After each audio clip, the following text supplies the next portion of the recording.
अरविंद केजरीवाल, क्या भविष्य देख रहे हैं उनका? भारतीय जनता पार्टी का को इससे कोई सरोकार नहीं है कि केजरीवाल जी का क्या भविष्य होगा। मुझे दुनिया वालों शराबी न समझो, पीता नहीं हूँ पिलाई गई, और जिधर बेखुदी में कदम डगमगाए वही राह मुझको दिखाई गई।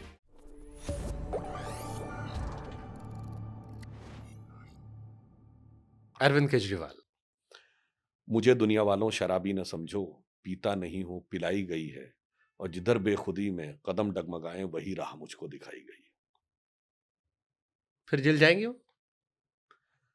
अब ये तो कानून तय करेगा, इसमें हम क्या कर सकते हैं। मगर इतना जरूर है कि आपको केजरीवाल के आपका लिए, फ्यूचर क्या दिख रहा है? देखिए केजरीवाल जी के लिए मैं एक लाइन ये कहना चाहूंगा, क्योंकि दिल्ली का रिजल्ट आ चुका है, तो ये पहले वाली विशेष लाइन तो मैं मुस्कुराहट आती है बीजेपी वालों ये पे, केजरीवाल जी का नाम ले लो ये तो। ये तो मैं पहले भी बोल चुका हूं, परंतु हाँ। अब इस पे मैं ये कहना चाहूंगा। देखिए कहाँ से शुरू हुए थे अन्ना हजारे, वहां से अलग होने शुरू हुए, प्रशांत भूषण, शांति भूषण, योगेंद्र यादव, और ये किरण बेदी, कुमार विश्वास, सब अलग होते चले गए, और अब आखिर में जनता भी उनसे अलग हो गई। तो एक लाइन केजरीवाल जी के लिए पुराने गीत की पंक्ति बहुत अप्रोप्रिएट बैठती है। नादान तमन्ना रेती में, उम्मीद की कश्ती खेती है, एक हाथ से देती है दुनिया, 100 हाथों से ले लेती है, ये खेल है कब से जारी, बिछड़े सभी बारी बारी, देखी जमाने की यारी, बिछड़े सभी बारी बारी। क्या भविष्य देख रहे हैं उनका? कई लोग कह रहे हैं पार्टी टूट अब जाएगी, ये बीजेपी उनका खत्म विचार करवा है। हम देगी। भारतीय जनता पार्टी का को इससे कोई सरोकार नहीं है कि केजरीवाल जी का क्या भविष्य होगा। हमारी जो नई सरकार दिल्ली में आई, उसका लक्ष्य दिल्ली को विकास के उस उच्चतम पैमाने तक पहुंचाना है, जो हम्म।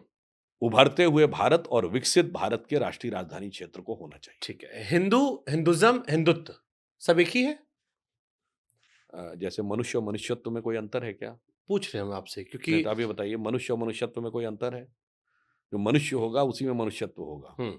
और मनुष्यत्व के बिना मनुष्य बेकार है। जैसे सुप्रीम कोर्ट वाली टिप्पणी को लेकर कई बार लोग कहते हैं कि हिंदू कोई धर्म नहीं है, हाँ, वो बताता तो हूँ। इसीलिए पूछ देखिए, रहा हूं मैं। हिंदू, हिंदुत्व, हिंदुज्म सब एक ही है ये? जैसे हम ये कहते हैं, मनुष्यत्व के बिना मनुष्य बेकार है, हम्म। पुरुषत्व के बिना पुरुष बेकार है, वैसे ही कोई हिंदुत्व और हिंदू को अलग करने का प्रयास करे, तो अंतर भी मैं बता देना चाहता हूं। देखिए, हमारी पार्टी पे कहा जाता है कि हम हिंदुत्व की पॉलिटिक्स कर रहे हैं, हम्म।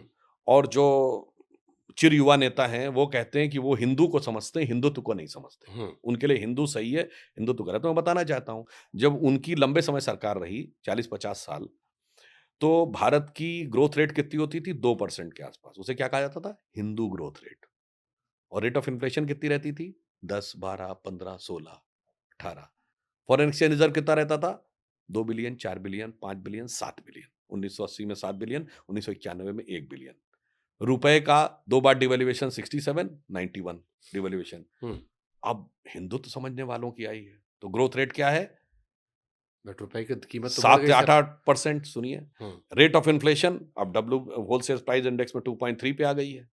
अब अगर आप देखें इसके बाद, बस एक अंतर समझिए, जब उनको हिंदू समझ में आता था, तो ये 1970 का दौर था, वो दशक का दौर था, जब भारत के लिए क्या कहा जाता था, याद है पूर्व पश्चिम फ़िल्म का गाना जिसमें जब ज़ीरो दिया मेरे भारत ने, उससे पहले प्राण का डायलॉग मारता है।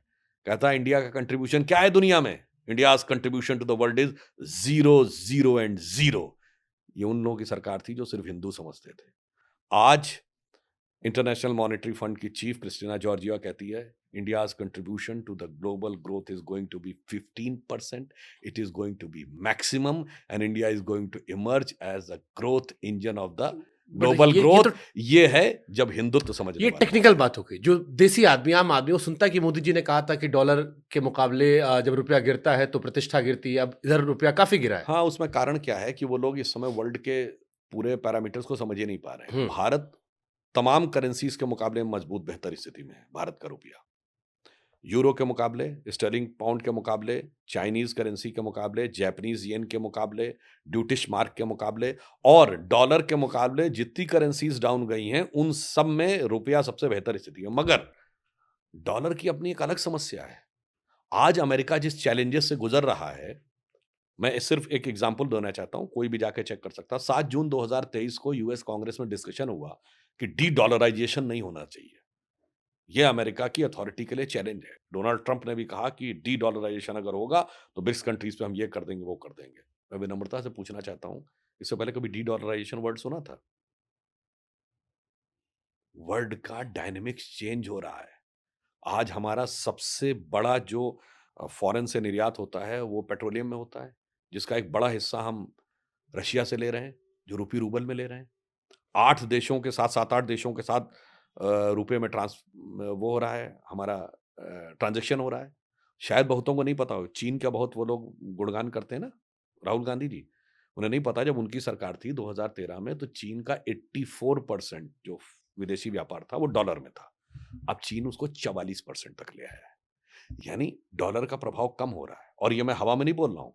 कभी यूएस कांग्रेस में डॉलर की को आने वाले चैलेंजेस के लिए डिस्कशन हुआ हो तो बता दीजिएगा। और 2023 में ही ये एक और भी हुआ। क्यों? 2 अमेरिका के बैंक बैंकरप्ट हो गए, सिग्नेचर बैंक और सिलिकॉन वैली बैंक। कभी ऐसा चैलेंज आया था क्या? अमेरिका में डॉलर के सामने समस्या क्या है कि 2/3 डॉलर अमेरिकन सिस्टम के बाहर है।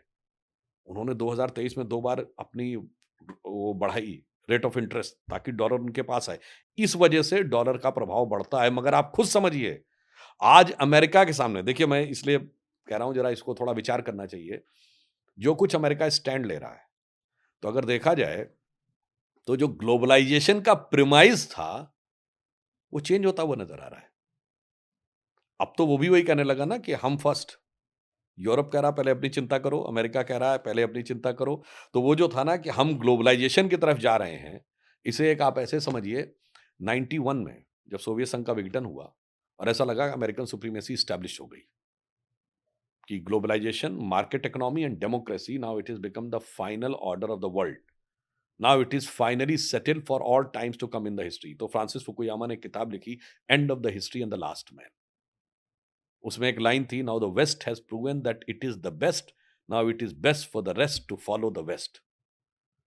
केवल 35 साल हुए, आप कह रहे पहले अपना देखो। तो आप समझिए, उपनिवेशवाद, कॉलोनियलिज्म का कार्यकाल 200 साल से कम में निपट गया, कम्युनिज्म 70 साल से कम में निपट गया और ग्लोबलाइजेशन पे चैलेंज 35 साल में आ गया। दुनिया का डायनेमिक्स चेंज हो रहा है और ये लोग उस दौर में पड़े हुए हैं। जैसे हमारे यहाँ लखनऊ में कहते हैं ना, अमा मियाँ वो दिन लद गए जब उस्ताद लल्लू खां फाख्ते उड़ाया करते थे। तो मैं ये कहना चाहूँगा उनसे, अमा मियाँ वो दिन लद गए जब रुपया डॉलर की लैला हुआ करती थी, कि मजनू के एक पड़ता था पीठ पे बेंत, तो लैला के पीठ के ऊपर उसकी छापा जाया करती थी। अब वो दौर नहीं है। अब एक अलग प्रकार का वर्ल्ड उभर रहा है। इसलिए आप प्री 2013 के दौर के डॉलर से और आज की सिर्फ डॉलर सेंट्रिक अब ग्लोबल पॉलिटिक्स, अभी आप देखिए लेटेस्ट गोल्ड सबसे ज्यादा खरीदा जा रहा है। क्यों? तमाम घटे। मैं कोई इकोनॉमिक्स का इतना बड़ा विशेषज्ञ नहीं हूं, पर जितना मैंने पढ़ा है, गोल्ड का एक्यूमुलेशन होने में एक बहुत बड़ा कारण यह भी है कि लोगों को लग रहा है कि अगर करेंसीज को लेके ज्यादा उथल पुथल हुई, in that case gold reserve should be there.